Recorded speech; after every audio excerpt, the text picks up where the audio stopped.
그리스도의 평화를 빕니다. 함께 큰 한사를 나누며 하겠습니다.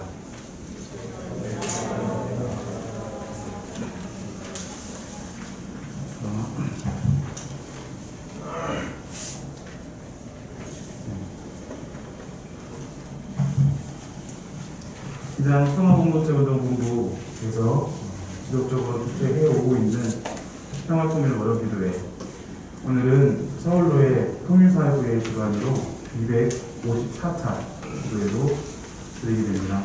오늘 기도회에 함께하신 여러분들을 진심으로 환영합니다. 통사부, 서울로의 통일사회부 함께 해주셨고, 또 통일직원 분들 많이 참석해 주셨습니다. 그리고 김동환 장로님 또 이렇게 함께 해주셔서 너무 감사합니다. 오늘 기도회는 특별하게 효순미선 20주기 추모 예식을 진행하려고 합니다. 20년 전 바로 오늘이죠. 미군의 장갑차에 의해 여중생 미선이와 효순이가 처참하게 생명을 잃은 그런 날입니다. 오늘 오전에는 그 효순 미선 평화공원, 지금 광적에 있는 공원에서 추모제를 가졌습니다. 그 추모제에 김희영 목사님께서 다녀오시고, 또 효순 미선 평화공원 사업위원회 대표로 또 활동하고 계시는데요. 오늘 추모 예식은 효순미선 20주기 지나온 경과와 또 평화공원으로 앞으로 펼쳐질 이런 내용들, 그리고 그 속에서 우리가 깨나가야 될 과제들, 이것들 한번 말씀을 추모사를 들으면서 이렇게 생각하는 그런 시간으로 추모 예식을 진행하려고 합니다. 추모 예식 마지막 부분에는 함께 추모의 마음을 담아서 우리 재단의 우리들의 마음, 신앙의 마음을 뒤에 이제 초가 있는데요. 초를 들고 나오셔서 여기에 이 초에 불을 붙이고 두시고 잠깐 침묵하시고 그런 형식으로 추모 의례를 진행하려고 합니다. 그리고 추모 의례를 마치면 들어가지는 마시고요. 같이 둥글게 서서 마지막 결단 노래 우리의 소원은 품을 함께 부르는 시간으로 이렇게 이어지려고 합니다. 함께 해주시면 감사하겠습니다. 시작에 앞서 찬송을 부르면서 우리의 기도의 마음을 준비해 나갔으면 좋겠습니다. 조금 생소하실 수도 있겠습니다. 찬송가 247장인데요. 보아라 저 하늘에 찬송 한번 해보겠습니다. 별지로 드린 악보를 확인해 주시면 좋겠습니다.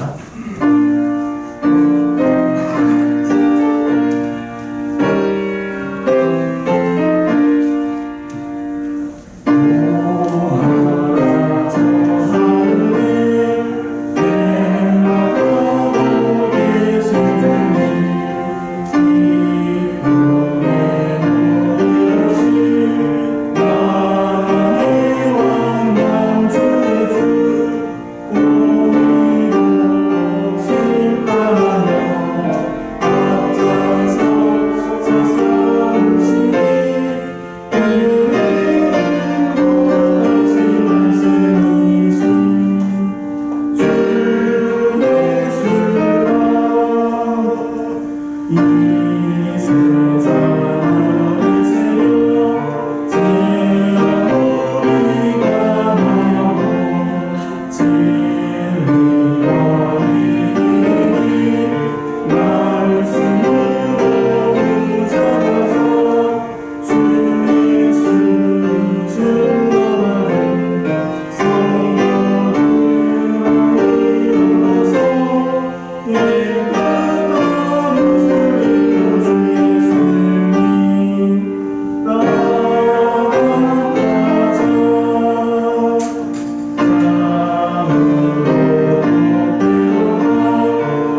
들은 말씀으로 송창근 목사님께서 드리신 곡입니다. 그리고 또 추모예식 중간에 길이라고 하는 찬송곡 부르려고 하는데요. 한번 들어보겠습니다.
예, 오늘 기도회는 서울로의 통일사회부장이신 이상철 목사님께서 말씀을 나눠주시고, 말씀드린 대로 김현 목사님, 총회 평화통일위원장이시고 서술미선 평화공헌 사업위원회 대표이신 김현 목사님께서 추모 예식을 진례를 해주실 예정입니다.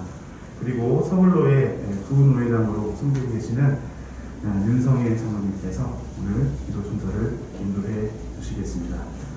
이제 잠시 침묵 가운데 기도회로 나아가도록 하겠습니다.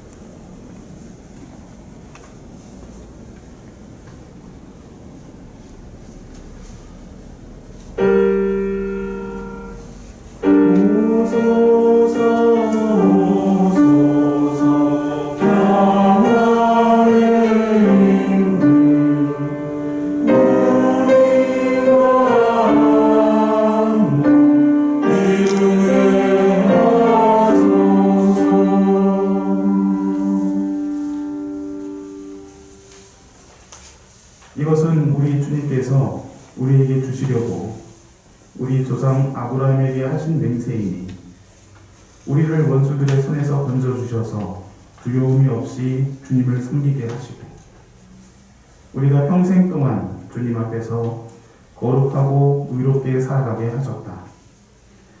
이것은 우리 하나님의 자비로운 심정에서 오는 것이다. 그는 해를 하늘 높이 뜨게 하셔서 어둠 속과 죽음의 그늘 아래에 앉아있는 사람들에게 빛을 비추게 하시고 우리의 발을 평화의 길로 인도하실 것이다. 아멘.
기도드리시겠습니다.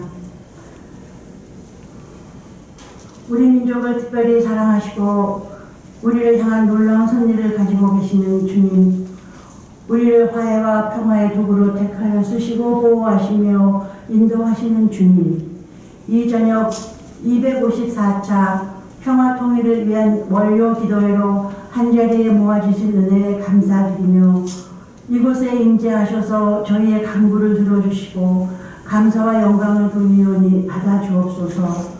또한 이 시간 20년 전 미군의 장갑차에 희생당한 효순 미선의 추모의식 시간을 갖습니다. 주님께 함께 하시고 큰 위로와 평화의 시간 되게 해 주옵소서. 주님, 우리 민족은 아직도 전쟁을 끝내지 못하고 70년이 넘도록 휴전 상태로 있습니다. 전쟁 중에는 많은 사람들의 희생이 있었고 주님이 주신 아름다운 강산도 피해가 많았습니다. 아직도 북녘 땅은 회복되지 못하고 있는 현실의 안타까움을 금치 못하며 남과 북 사이에 깊은 증오의 골짜기가 만들어져 핵 문제로 위협을 받기까지 이르고 있습니다.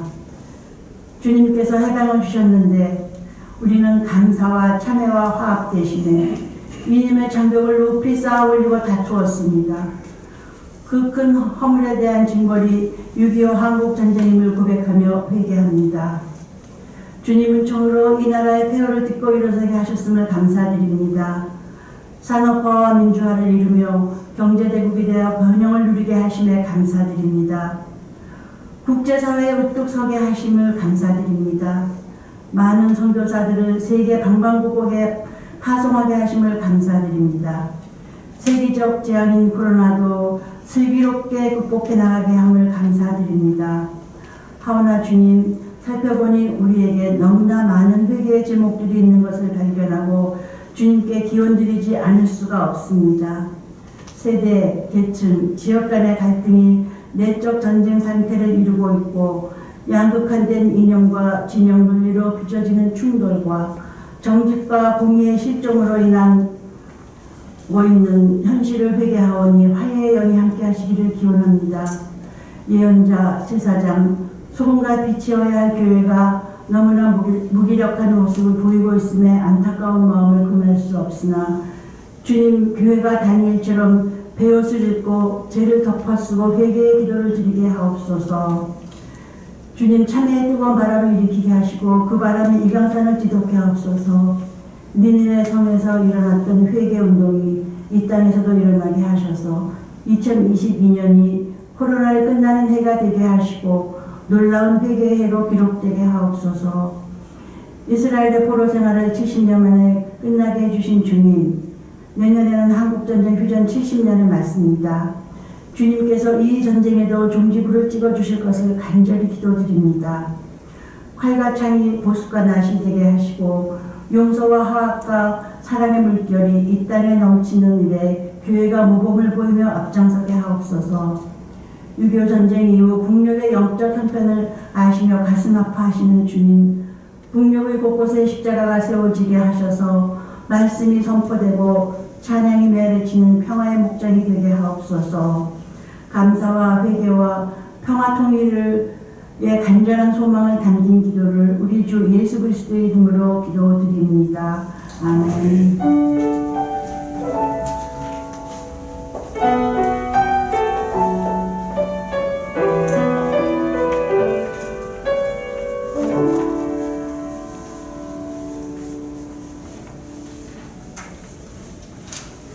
오늘 함께 보실 하나님의 말씀은 에스겔서 37장 16절과 17절 말씀입니다.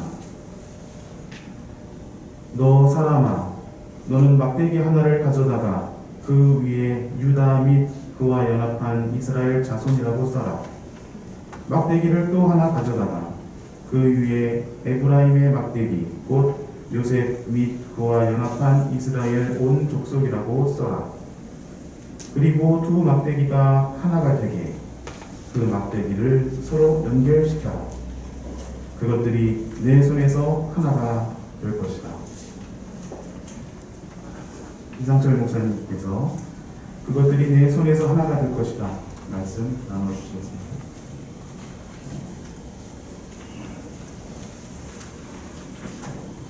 듣도록 하겠습니다. 양해해 주십시오. 오늘 254차 평화통일기도회 그리고 효승미선 20주기 추모 예식에 오신 여러분들을 주님의 이름으로 환영합니다. 오늘 특별히 서울로의 통사부 주관으로 예배를 드립니다. 이렇게 알게 모르게 뒤에서 여러 손길들이 있었는데 수고해 주신 여러분들께도 감사를 드립니다. 오늘 본문은 에스겔서에서 가지고 왔습니다. 여러분 에스겔서는 뭐 잘 아시다시피 남유다가 바벨론의 느부갓네살 왕에 의해서 마지막 왕이 여호야김이었죠. 왕과 함께 1차 포로로 끌려갔던 제사장입니다. 그리고 에스겔서 1장에 보면은 이 친구가 어떻게 예언자의 영을 받았는지에 대한 얘기가 자세히 나와 있죠. 그는 바벨론에 끌려간 지 5년 후에 예언자로 부름을 받았으며 그 20년 동안 예언자로 활동했다고 적혀 있습니다. 흔히 이렇게 구약성서를 배우다 보면은 이사야, 예레미야, 에스겔을 3대 대예언사라고 하죠. 조금씩 각 시대마다 또 상황이 다른데 에스겔은 이사야랑 예레미야랑 다르게 예루살렘이 패망한 후 포로로 잡혀간 바벨론에서부터 예언 활동을 시작했다는 점에서 다른 예언서들과 차이가 있습니다. 그럼에도 불구하고 또 대예언서들이 지니는 전체적인 일관된 수미일관한 구조가 있죠. 잘 아시다시피 여러분 제일 처음에 첫 번째 파트에서는 야훼를 떠나간 이스라엘 백성들을 향한 경고와 심판의 메시지가 있고 또 두 번째 파트에서는 이스라엘에 대한 심판, 더 강력하게 얘기하죠. 그리고 절망에 빠진 이스라엘 백성들에 대한 위로, 그리고 제국의 패망에 대한 무서운 독설, 그리고 마지막에 가서는 새로운 이스라엘에 대한 환상과 희망의 버전, 이런 것들이 차례로 3대 예언서에서는 아주 수미일관하게 전개되고 있습니다. 이 중에서도 에스겔은 묵시적 성격이 되게 강하다고 해요. 그래서 미국에서는 에스겔서와 요한계시록을 제국에 대한 저항의 메시지로 읽어내는 성서 해석이 좀 많죠. 우리가 읽은 에스겔서 지금 37장을 읽었는데 37장 같은 경우는 앞서 말했던 경고의 메시지, 심판의 메시지를 지나서 위로와 희망, 절망 가운데 이스라엘에 대한 회복에 대한 메시지가 선포되는 부분입니다. 그러니까 이러한 대예언서를 읽을 때는 네 가지의 모두가 있으니까 장을 읽을 때마다 모두에 대한 변화를 딱딱 해야 평소로 이렇게 정확하게 읽어낼 수 있는 것이죠. 특별히 오늘 본문은 마른 뼈가 살아나는 환상에 대한 아주 유명한 에스겔의 환상의 메시지이죠. 아주 유명한 장면입니다. 우리가 읽은 본문 앞에 마른 뼈가 살아나는 환상에 대한 이야기가 있고 그 다음에 두 나뭇가지가 하나가 되는 이야기가 오늘 본문이 전개되어 있습니다. 에스겔이 말하는 마른 뼈는 포로로 잡혀와 절망과 좌절 가운데 있는 이스라엘 백성들을 상징하는 것이지만 이는 매 시대마다 당대의 힘과 권력과 폭력에 의해 착취당하고 고난당하는 민중이라고 해석할 수 있습니다. 그러니까 마른 뼈는 모든 시대 모든 고통과 좌절의 현장을 상징하는 메타포라고 할 수 있겠죠. 오늘 본문에서는 그 마른 뼈에 대한 원인 분석과 해결의 실마리를 보여주고 있습니다. 이스라엘이 마른 뼈가 되기까지의 과정과 이스라엘이 마른 뼈에서 다시 회복할 수 있는 실마리를 설명하면서 에스겔은 두 막대기를 지목합니다. 이스라엘이 마른 뼈로 전락하게 되는 계기가 두 막대기, 즉 솔로몬 이후 남북 분단이었고 마른 뼈에서 회복되는 실마리 역시 두 막대기를 잇는 것으로부터 시작된다는 말입니다. 동족이 갈라져 분열하고 대결하는 국면에서 벗어나 화해하고 용서하고 상생을 해야 마른 뼈가 살아난다는 에스겔의 메시지입니다. 오늘 우리가 읽은 에스겔 본문은 분단 77년을 맞는 오늘, 내년이면 정전 70년을 맞는 우리들에게 많은 성찰을 하게 합니다. 왜냐하면 우리 민족에게 있어 적어도 한국 현대사의 발전 과정에서 모든 민족의 불행과 고통과 죄악의 원흉이 바로 분단이기 때문입니다. 예전에 80년대 이후 한동안 한국 사회를 제가 팔팔았거든요. 한국 사회 담론을 주도했던 사구체 논쟁이 있었죠. 사회 구성체 논쟁. 여기 뭐 익숙하게 들어보신 분들 많이 계실 텐데, 한국 사회의 모순을 해결하기 위해서 민족 해방이 우선이냐, 계급의 해방이 우선이냐를 놓고 전 대학가와 한국의 지식사회가 격렬한 토론을 벌였습니다. 지금 생각하면 좀 유치하고 그렇게까지 서로를 이렇게 반복할 필요가 있었을까 후회가 들지만, 반대로 현재 한국 사회는 먼 미래를 내다보는 묵시적 차원의 미래에 대한 담론은 사라졌습니다. 미시적 즐거움, 쾌락의 문제만이 난무하는 상황 속에서 커다란 하나님 나라에 대한, 굉장히 거대한 거시적인 차원의 하나님 나라에 대한 꿈을 꾸었던 그 시절이 그립기도 하죠. 그쵸, 이길수 목사님? 근데 이런 말 하면 꼰대가 됩니다, 청년들에게. 하지 마십시오. 제가 이번 학기에 그 한신대학교에서 강의를 하고 있는데, 한신탐구라는 과목이 있어요.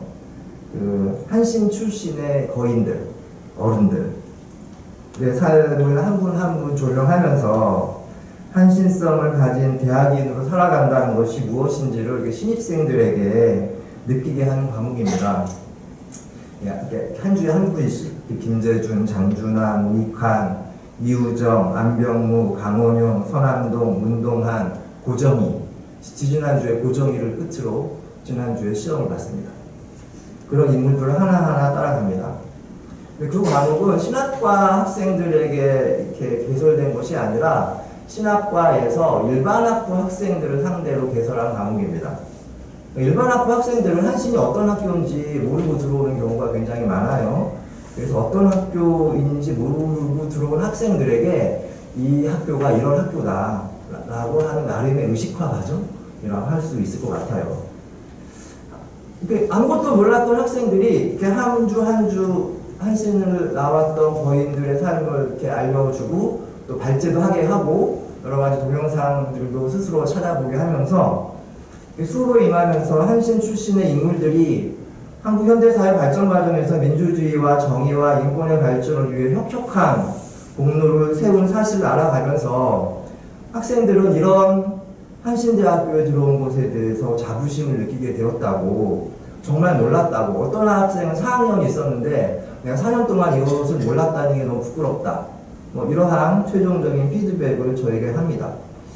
그럴 때 좀 가르치는 사람으로서 보람을 느끼죠. 학생들에게는 이렇게 과제가 있는데 발제 한번 하고 중요한 게 뭐냐면은 답사를 하는 거예요. 답사 견문록 이런 거. 세 군데 중에 하나를 다녀와야 합니다. 장공 김재준 기념사업회, 우리 수유리 한신대학원에 있는 수유리에 있는 늑보 문익환 기념사업회 통일의 집, 그리고 평창동에 있는 여해강원영 기념사업회 대화의 집. 이 세 군데 중 하나를 방문해서 거기 연구원들이나 안내하시는 분들의 안내를 받고 또 감상문을 내는 것입니다. 무척 귀찮은 일이죠. 이게 꿀 교양이 아닙니다. 이 과목은 굉장히 하는 일이 많기 때문에 일부러 날짜를 정해서 예약을 하고 찾아가는 수고를 해야 합니다. 하지만 의외로 학생들이 훌륭하게 과제를 수행해서 저는 기뻤습니다. 그 중에서도 문익환 목사님이 통일의 집을 방문했던 학생들의 보고서가 제일 강렬합니다. 모든 분들의 삶이 그렇지만 문 목사님 삶 자체가 제일 드라마틱하잖아요. 87년 이한열 장례식장에서의 추모사부터 89년 북한 방문에 관한 소식을 처음 접한 학생들도 거의 대부분이었더라고요. 그러면서 학생들이 분단을 극복하는 평화체제의 조성이 얼마나 본인들에게 중요한 것인지를 새삼 깨닫게 되었다는 말을 들을 때면 한신과 기장은 따로 평화교육 교재를 만들지 않더라도 우리들의 지난 이야기, 우리들의 어른들의 이야기만 들려줘도 많은 사람들에게 교육과 감동이 되는구나를 깨달았습니다. 문 목사님 그 설교를 모아서 몇 년 전에 만우와 장공 출판사에서 나온 2018년도 문익환 목사님 100주년 탄생 기념으로 설교집이 나왔죠. 꿈은 가두지 못한다 입니다. 꿈을 현실에서 사셨던 문 목사님과 어울리는 책 제목이 아닐까 합니다. 꿈은 가두지 못한다. 어떻게 그분은 그럴 수 있었을까? 문 목사님 정말로 마른 뼈가 살아나는 환상을 현실에서 보셨고 두 막대기가 하나로 이어지는 꿈을 현실에서 매일매일 체험하셨습니다. 그러지 않고서는 그런 말을 할 수 없었지 않았을까요? 두 개의 막대기가 이어지는 통일은 체제의 통합을 의미하는 개념은 아닙니다. 제도와 시스템과 체제의 기계적인 하나됨이 아니라 마음과 의식과 역사와 정동의 하나됨까지를 포함하는 하나됨입니다. 이것이 문익환 목사님이 말하는 백성의 하나됨, 민의 하나됨입니다. 지금 우리는 평화통일오려기도회 제254차 예배를 드리고 있습니다. 254번 동안 꿈을 꾸면서 현실을 살고 있는 셈이죠. 꿈의 실현은 꿈을 놓치지 않고 계속 꿈을 꾸는 사람들에게만 주어지는 특권입니다. 그냥 아무런 예고 없이 기대 없이 이루어지는 것을 꿈이라고 말하지는 않습니다. 지금 현실에서 이루어지지 않고 불가능하고 요운해 보이지만 당연히 성취되어야 할 것을 보는 것이 꿈이고 환상이며 그것을 말하는 것이 예언입니다. 이것이 성서가 전하는 꿈과 현실의 변증법입니다. 우리는 지금 남과 북 두 막대기가 하나가 되는 꿈을 254번째 이 자리에서 꾸고 있습니다. 왜 우리는 그 꿈을 꿔야 합니까, 여러분? 분단은 우리가 원하여 선택한 것이 아니기 때문에 그렇습니다. 분단으로 인해 너무나 많은 희생을 치루었기 때문에 그렇습니다. 분단이 우리의 삶을 왜곡한 채로 살게 하기 때문에 그렇습니다. 이 땅에서 벌어지고 있는 온갖 반이성적인 언어와 행위들, 배제와 혐오와 폭력은 모두 분단이라는 상황 속에서 발생하는 광기의 역사입니다. 이 모든 불합리와 모순을 해결하는 첫 발자국이 바로 두 막대기를 잇는 것, 분단 극복입니다. 이런 이유로 2500년 전에 에스겔이 꾼 마른 뼈가 되살아나는 꿈과 두 막대기가 하나가 되는 꿈은 2500년이 지난 우리들이 오늘 계속 꾸어야 되는 꿈이 되는 것입니다. 문익환 목사님이 북한을 다녀오시고 나서 통일은 다 됐어 라고 하시면서 꿈을 현실에서 살자고 제안을 하시죠. 오늘 이 예배가 두 막대기가 하나가 되는 꿈을 현실에서 살고자 다짐하는 모든 사람들에게 용기가 되는 예배가 되기를 기원합니다. 오늘 이 예배가 분단 극복의 오래된 꿈을 다시 상기하고 북극을 향해 나가겠다고 다짐하는 모든 이들에게 희망이 되는 예배가 되기를 주님의 이름으로 기원합니다. 잠시 우리 묵상하고 효순 미순 20주기 추모 예식을 거행하겠습니다.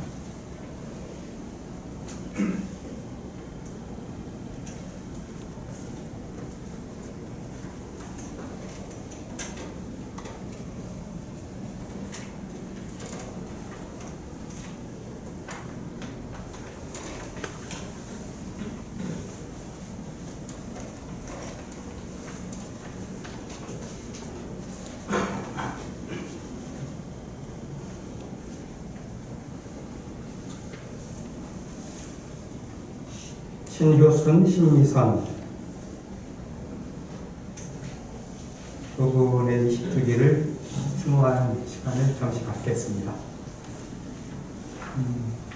초대사가 있는데 무슨 말씀을 드릴까 하다가 이 두 여중생의 의미가 무엇일까 하는 생각을 정리해 보았는데 그것을 잠시 말씀드리고 예식을 가져볼까 합니다. 우리가 살아가다 보면은 눈에 보이는 것이 현실인 것 같지만 실제로는 진실이 보이지 않고 눈에 보이는 것들 때문에 볼 수 없는 진실들이 많이 있습니다. 저는 이 사건 또한도 그렇다고 봅니다. 한국 사회를 보면 이제는 문화적으로 매우 긍지가 있는 국가가 되었고 경제나 국방이나 여러 가지 면에서 부끄럽지 않고 당당한 그런 나라가 되었죠. 하지만 우리가 여전히 아주 극심한 분단과 전쟁의 위협 속에서 현실을 살아가고 있다는 것을 보게 되는데 이 신효순, 신미선 이 두 구멍을 통해서 그 진실의 빛이 비친다는 생각을 하게 됩니다. 저는 사실 2002년도에 일어난 그 사건에 대해서 잘 모릅니다. 그때는 유학 중이었고요. 월드컵 열기가 다 지나고 겨울에 촛불이 시작되었었던 그때 한 4개 국가로 대표단들이 파견되면서 이것을 국외에도 알린 적이 있었습니다. 그때 한상열 목사님 비롯한 한국의 순례단이랄까요? 일행들이 LA에 오셨는데 그 집회를 함께 돕고 또 그분들을 집으로 모셔서 또 빨아들이고 뭐 이런 일들을 하면서 그냥 들었습니다. 와서 많은 자료들이 있다 보니까 그것을 읽고 그 의미에 대해서 생각을 하다 보니까 수많은 모습들, 억울했었던 점부터 해서 고통스러웠었던 점들, 많은 모습들이 있는데 도대체 이 사건의 의미가 뭘까 하는 것을 생각해 보게 됩니다. 어떤 분이 그러더라고요. 전쟁의 반대말은 평화인데 평화라고 하는 것은 추상적이라면 전쟁의 구체적인 반대말은 일상이다 라고 하더라고요. 성서 역시도 자기가 농사짓는 포도밭, 무화과 나무 그늘 아래서 쉬는 것, 그것이 평화에 대한 비전의 가장 핵심적인 장면입니다. 이 두 여중생이 그 중에 한 명이 15살 생일이어서 가까이 있는 6명의 친구들과 함께 의적으로 놀러 가려고 했고 한 집에 모여가지고 생일 잔치를 하려고 걸어가던 중에 너무나도 평화로운 장면이죠. 그런데 외국 군대에 어마어마한 전쟁 물자가 덮친 겁니다. 저는 그건 아주 상징적인 부분이라고 생각합니다. 가장 평화롭고 가장 꽃봉오리 같은 우리의 역사의 한 일상이 외국의 군대에 그대로 무자비하게 덮쳐버리고 그 진실조차도 불투명하게 처리해 내버린 우리의 한계들, 지금까지도 소파 그 억울했었던 불평등의 조약 한 줄도 바꾸지 못하는 이 역사의 한계들을 그대로 보여주는 부분 아니겠습니까? 하지만 그렇게 비극만은 아니었고 그때부터 불타오르기 시작한 촛불이 지난 20년 동안의 많은 역사들을 바꿔냈죠. 아마 그 촛불이 없었다면 노무현도 당선되지 못했을지 모르고 그 이후의 촛불에 대한 행진도 없었을지도 모릅니다. 미국 역시도 아뜨거 한 번 했었죠. 10만 촛불이 미 대사관을 뒤엎었다는 에워싸고 그렇기 때문에 자신들이 먼저 나서서 전시 작성권을 반환하겠다는 논의를 시작할 수밖에 없을 만큼 어마어마한 일들이 있었습니다.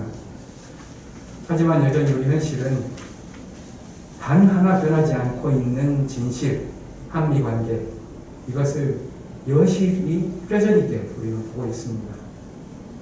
저는 그것을 볼 수 있게 해주는 그 바늘구멍과 같은 진실의 빛, 그게 이 효순미선이라는 이름으로 상징되고 있다고 생각하고 이 땅을 살아가는 우리가 이 이름을 기억해야 할 이유라고 봅니다. 20주기를 맞으면서 짧은 예식이나마 함께 진행하면서 또 우리의 역사와 또 우리의 과제를 함께 생각해보는 시간을 가졌으면 합니다.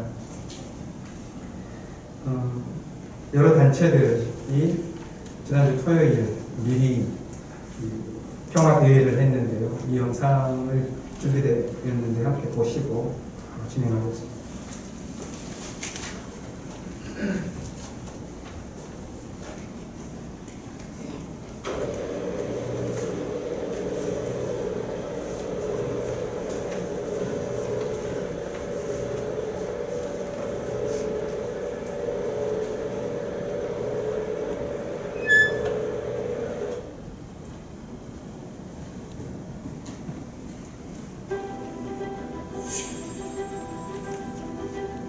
경기도 양주에서 친구를 만나러 가던 여중생 2명이 미군 장갑차에 깔려서 숨졌습니다. 중학교 1학년 신효순 양과 신이선 양은 생일을 맞은 친구 집에 가던 길이었습니다. 이때 갑자기 등교에서 미군 장갑차가 이들을 덮쳤습니다.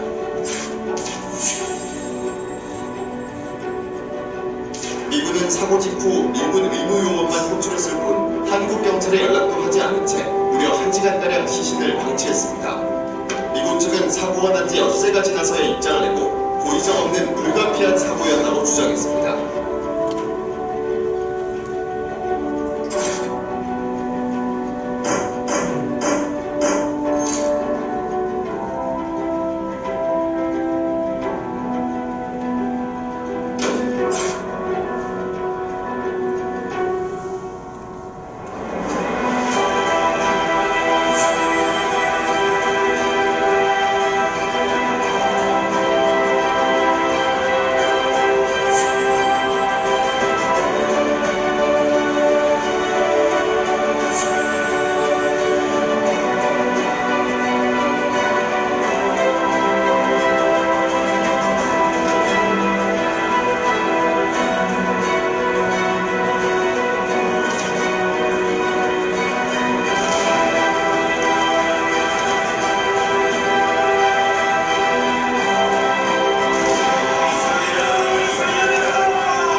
한미양국의 오늘부터 역대 최대 규모의 합동 군사훈련을 시작했습니다.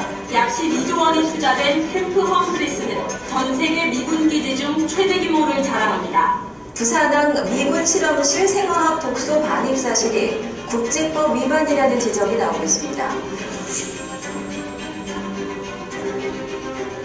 미군 장갑차와 추돌해서 미군 기지의 오염이 심각한데도 미국은 7년째 미군 헬기로 인한 거죠. 일상고 있는 건데.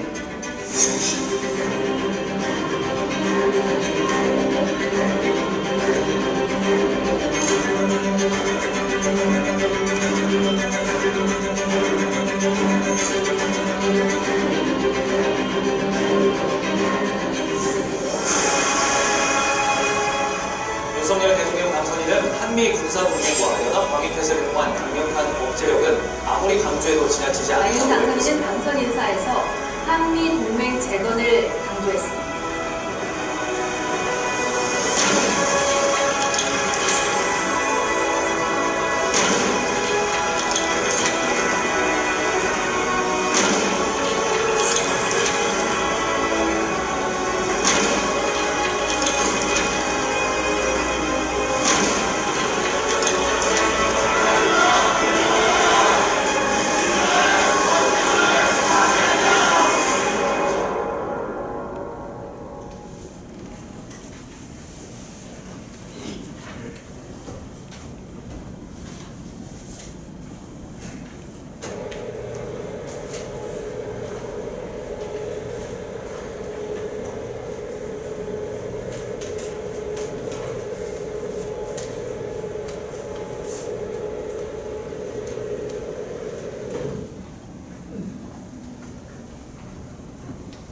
순서지에 있는 예식사에 함께 읽겠습니다.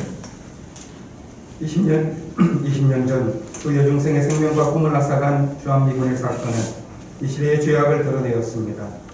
침략과 전쟁으로 하나님의 뜻을 배반한 악의 세력으로 인해 한반도는 고난당하고 있습니다.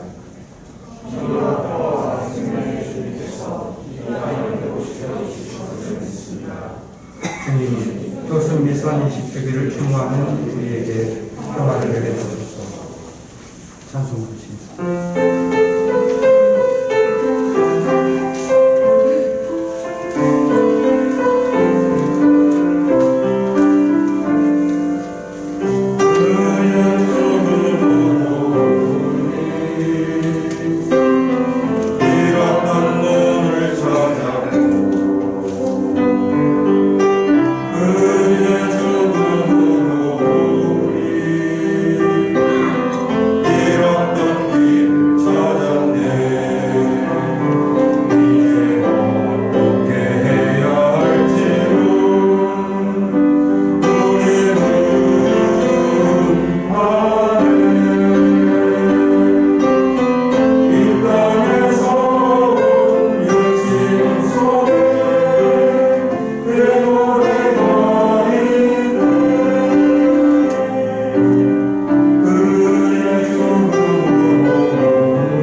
누가 있어 내가 하는 말을 듣고 기억하여 주었으면, 누가 있어 내가 하는 말을 비망록에 기록하여 주었으면, 누가 있어 내가 한 말이 영원히 남도록 바위에 글을 새겨 주었으면.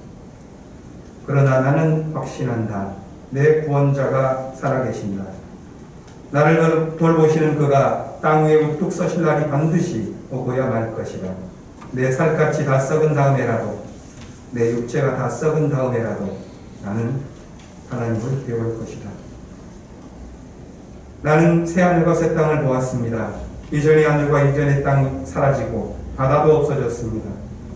나는 또 거룩한 도성 새 예루살렘이 남편을 위하여 단장한 신부와 같이 자리고 하나님께로부터 하늘에서 내려오는 것을 보았습니다. 그때에 나는 보좌에서 큰 음성이 울려나오는 것을 들었습니다. 보아라, 하나님의 집이 사람들 가운데 있다. 하나님이 그들과 함께 계실 것이요, 그들은 하나님의 백성이 될 것이다. 하나님이 친히 그들과 함께 계시고 그들의 눈에서 모든 눈물을 닦아주실 것이니 다시는 죽음이 없고 슬픔도 부르짖음도 고통도 없을 것이다. 이전 것들이 다 사라져버렸기 때문이다. 그때 보좌에 앉으신 분이 말씀하셨습니다. 보아라, 내가 모든 것을 새롭게 한다. 또 말씀하셨습니다. 기록하여라. 이 말은 신실하고 참되다. 또 나에게 말씀하셨습니다.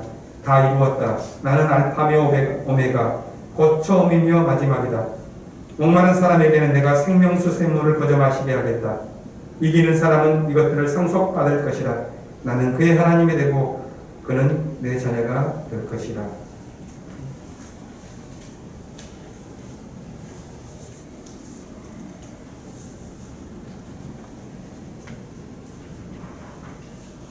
다음 순서가 추모사라고 되어 있는데요. 추모사라기보다는 효순미선 20주기를 맞으면서 오늘 평화공원에서 있었던 일들, 나누었었던 이야기들을 잠깐 들려드리는 스케치 말씀으로 대신할까 합니다. 20주기를 맞으면서 30여 개 단체에서 150명가량 참여하셨습니다. 주로 이 사업위원회의 초대를 받아서 참여하는 단체에는 평화와 통일을 여는 사람, 이곳이 전국에 한 3,000명 정도 회원을 갖고 있는 중요한 통일운동단체인데요. 여기에서 실무 및 주요 도움들을 주시고, 또 전교조에서 위원장 오셔서 발언하시고, 민주노총에서 통일위원회에서 오셔서 진행하시고, 진보연대를 비롯한 중요한 평화 통일을 기념할 만한 그런 것들을 여기에 함께 참여를 했습니다. 특별히 20주기에는 이전과는 좀 달리 20살 청년들이 함께하는 시간, 이런 컨셉으로 사실 평화와 통일에 대한 관심사가 세계적으로 많이 올라갔죠. 그러다 보니까 이것을 어떻게 이룰까 하는 그런 고민들이 거기에도 있는 것 같습니다. 교회 현실하고 비슷한 것 같아요. 사실 아까 2002년도에 효순미선 사건 보시면 알겠지만, 그때 집행위원장에 있었던 분이 이 금년 한민교회 사회부장이니까 얼마나 이게 정체되어 있는 거라고 볼 수가 있겠습니까? 그런 한계들을 안고 있습니다. 그래서 이번 20주기는 청년들이 함께 모이자, 하나님께서 그것을 부각시켰고, 여러 대안학교의 청소년들까지 와서 3분의 1에서 절반 가까이는 20대 미만 사람들이 함께 참석해서 참 의미 있는 시간이었습니다. 오늘 부모님들을 미리 한번 찾아뵈었습니다. 대표가 새로 되어서 제가 인사를 드리려고 했고요. 그랬는데 그분들은 이날 추모식에는 참석을 안 하셨어요. 피하셨어요. 효순 아빠는 못하겠다고 미리 말씀을 하시고, 미선 아빠는 아내분 건강상의 이유로 병원 가는 걸 오늘 일부러 잡으셨어요. 저는 그걸 보면서 위험해서 그런 게 아닙니다. 왜냐하면 이미 그쪽 지역은 다 국민의힘 지역으로 좀 변화되었기 때문에 그분들과 함께하는 행정기관과 움직이는 데서 어려움은 없습니다. 양주시장 당선자도 20년간 양주시 공무원 하면서 거기에 당선을 국민의힘으로 되었고, 그도 와서 열심히 돕겠다 하는 것을 발린말로 하지 않고 자기의 일로 받아들인 것만 보더라도 오는 것이 이렇게 누구 눈치를 봐서 오고 말고 하는 그런 결정사항이 아니거든요. 그런 상황에서 저는 그 두 분을 보면서 여전히 20년이 지났지만 이분들에게는 현실이구나 하는 것들을 깊이 느꼈습니다. 국민들도 사실 정도 차이는 있지만 이 이름을 가슴에 안고 계신 분들이 참 많죠. 우리 교단도 눈여겨보면 지난 10여 년 동안 효순 미선 사건을 추모해온 그런 긴 역사가 있는데 10년씩 좀 잘라보면 10주기 때에는 추모비를 건립해서 그것을 적절하게 세울 것이 없었기 때문에 그때만 하더라도 미군 추모비밖에 없었기 때문에 그거 가지고는 안 되겠다. 추모비를 만들자 해서 만들었는데 그걸 둘 곳이 없어서 우리 선교교육원 들어가면 왼쪽 마당에다가 비치해뒀죠. 10년간. 그리고 해마다 거기서 양주를 옮겨서 행사 끝나면 다시 거기다 놓는 것을 10번을 반복을 했습니다. 그리고 20주년을 맞으면서 조금 일찍 2년 전에 평화공원을 거기에 건립을 했습니다.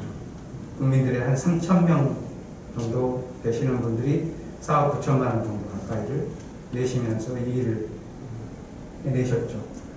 근데 하고 나니까 또 사람들이 여러 곳에서 찾아와서 교육의 공간으로 삼고 또 마음이 안쓰러우신 분들은 와서 잡초도 뽑고 뭐 이런 일들을 하면서 태양광도 만들어지고 또 화장실도 만들어지고 이러면서 꼴이 갖춰지면서 주변에 나무까지 심으면서 이런 공원이 조성되는 거예요. 그러다 보니까 체계적인 관리에 대한 필요성에서부터 하다가 마음이 점점 커져서 오늘 20주기 때 함께 발표하고 또 민주노총에서는 힘껏 추진을 하는데 협력하겠다 또 연대 의사로 받고 했었던 그 계획이 하나가 있는데 오늘 제안된 것이 30주년이 될 때까지 기록관을 건립한다.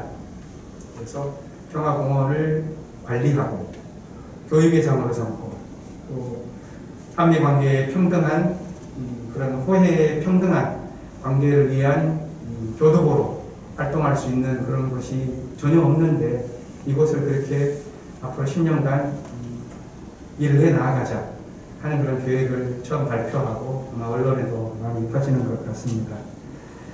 기억하고자 하는 물결들이 여전히 이어지고 있는 것을 보면서 참 놀랐습니다. 우리에게도 신앙의 여러 모습들과 기념해야 될 일들이 많이 있겠지만 효순 미선 이 이름을 진실의 빛으로 우리를 비치는 그 길로 삼고 앞으로 함께 해나가길 바랍니다. 그러면은 우리 마음을 모아서 소를 밝히고 앞에 봉헌하면서 오늘 예식을 마치겠습니다.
결단의 노래 보시겠습니다.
지금은 우리 주 예수 그리스도의 은혜와 하나님의 사랑하심과 성령님의 인도하심이 효순미선 20주기를 추모하며 막힌 담을 허무는 분단 극복의 꿈을 안고 다시 세상으로 나가는 여기 고개 숙인 당신의 백성들 위해 지금부터 영원토록 함께하기를 축원합니다.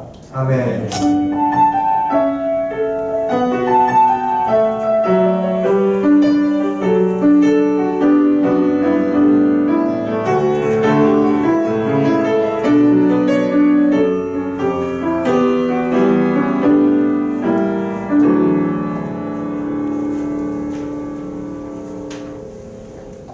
네, 감사합니다. 서로 인사도 나누시고요. 특별히 오늘 통일 직원분들 같이 많이 해주셔서 함께 감사드립니다. 우리 일수 승용사님 그 인사 말씀 하시고.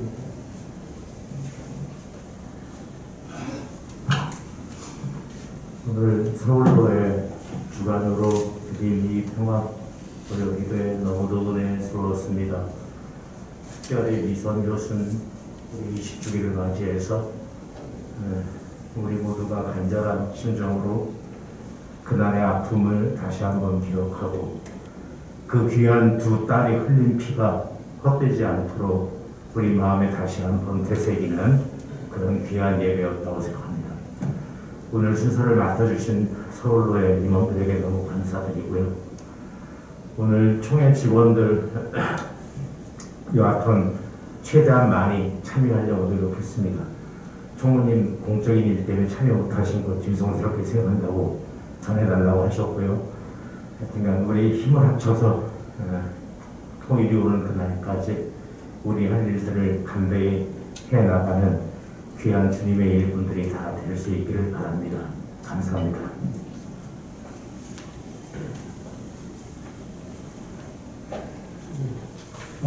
알리는 말씀은 순서지를 첨부해 주시면 감사하겠고요. 한 가지 특별히 강조해서 말씀드리고 싶은 부분은 저희가 6월 28일, 29일 화요일, 수요일 양일 동안에 사회선교정책협의회를 총회 교회화사위원회와 평화통일위원회가 함께 공동으로 주관해서 흥성에 있는 웰리리 파크에서 진행이 됩니다. 그래서 106회 총회 때 결의되었던 중요한 사업들을 어떻게 우리 교회와 노회에서 녹여낼 수 있을지 심도 있게 논의하고 구체적인 실천 방안들을 살피는 그런 귀한 자리가 될 예정입니다. 그래서 오늘 서울교회 임원분들을 포함해서 많이 홍보해 주시고 참석해 주시면 감사하겠습니다. 이제 잠시 여기 단상을 치우고 오신 분들 함께 기념 촬영 좀 하고 마치도록 하겠습니다.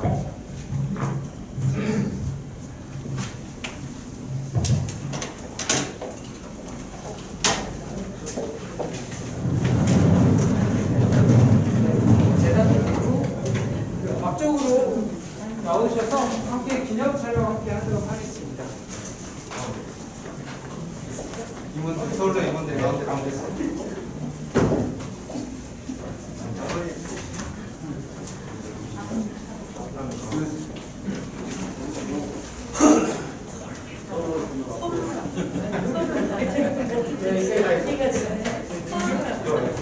이게 두 줄로 이렇게 써주면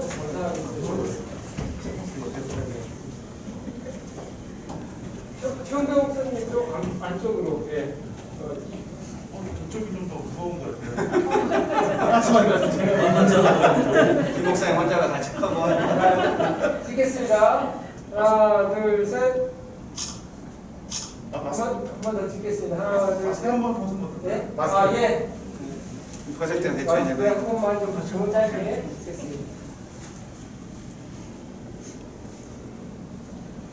찍겠습니다. 하나, 둘, 셋. 한 번 더요. 하나, 둘, 셋. 네, 감사합니다. 네, 고맙습니다.